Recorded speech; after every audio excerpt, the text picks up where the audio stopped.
L'enseignement du français en République tchèque, c'est dans une situation relativement satisfaisante, mais c'est un combat de tous les jours. Je dis relativement satisfaisante parce qu'aujourd'hui, bon an, mal an, on situe le nombre d'apprenants de français dans le secondaire entre 42 et 50 000. Enfin, les évaluations ne sont pas très faciles.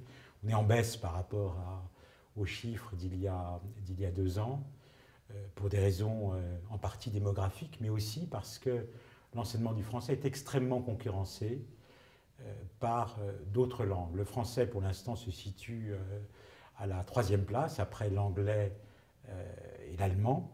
Mais nous assistons à une remontée tout à fait spectaculaire de l'enseignement du russe.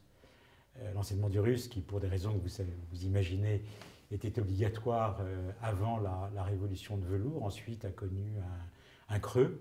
Et maintenant, il y a un regain d'intérêt pour le russe, pour des raisons principalement économiques. Et donc le français est fortement concurrencé par le russe et aussi par l'espagnol qui suscite beaucoup d'intérêt de la part des Tchèques. Donc je dirais qu'il y a un vrai intérêt pour le français, il y a une francophonie qui est vivante, mais en même temps, nous nous battons pour faire en sorte que cette place du français reste à la 3e et si possible aussi s'élargisse. Comme je vous le disais, c'est un combat de tous les jours.